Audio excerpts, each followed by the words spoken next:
Hi friends, ఎలా ఉన్నారు? బాగున్నారా? ఇవాళ మనం కాకరకాయ ఫ్రై చేయడం ఎలా తెలుసుకుందాం.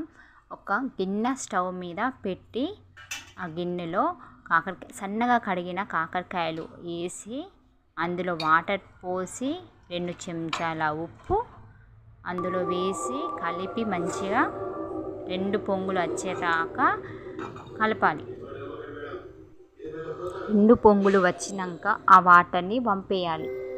వంపిన తర్వాత ఆ గిన్నెలో కొన్ని చల్లటి వాటర్ పోసి కాకరకాయ ముక్కల్ని కడగాలి మళ్ళీ ఒకసారి. తర్వాత ఒక గిన్నె స్టవ్ మీద పెట్టుకొని మనం ఏమైతే పోపు గింజలు వేస్తామో అవన్నీ నూనె పోసి ఆ పోపు గింజలు వేసుకొని తర్వాత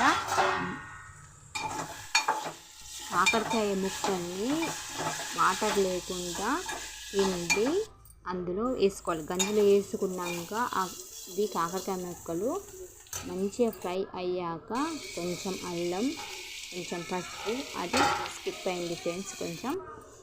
తర్వాత టమాటా ముక్కలు చిన్నగా తరిగి అందులో వేయాలి. టమాటా ముక్కలు వేసినాక ఒకసారి కలిపి ఉప్పు వేసుకోవాలి. ఉప్పు వేసుకుంటే తొందరగా ఉడుకుతుంది టమాటా ముక్కలు. తర్వాత మంచిగా ఫ్రై అయినాక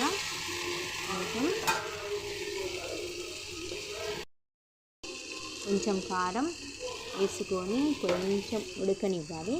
ఉడికిన తర్వాత చిన్నగా తరిగిన కొత్తిమీరని అందులో వేసి కలపాలి. కలిపిన తర్వాత చూడండి ఫ్రెండ్స్, ఎంత బాగుంటుందో ఒక్కసారి మీరు ట్రై చేయండి. నాకైతే ఈ కాకరకాయ ఫ్రై అంటే చాలా ఇష్టం అండి. ఇలా ఈ ప్రాసెస్లో చేయడం అంటే చేసి తినడం అంటే ఇంకా చాలా ఇష్టం. మీరు ఒక్కసారి ట్రై చేసి బాగుందా లేదా ఒక్కసారి చూసినాక కామెంట్ చేయండి.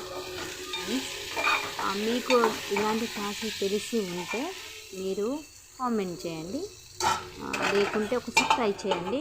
నాకైతే చాలా ఇష్టం ఇలా కాకరకాయ చేయడం. ఇది మా అమ్మ చెప్పింది. నేనైతే ఎన్నిసార్లు అయినా ఈ కాకరకాయ ఫ్రై పెడితే నేను ఎన్నిసార్లు అంటే ఎంత బాగుందో చూడండి ఫ్రెండ్స్. నాకైతే చాలా ఇష్టం ఫ్రెండ్స్. ఒకసారి ట్రై చేసి కామెంట్ చేయండి. Please share, like and subscribe చేయండి. Thank you friends.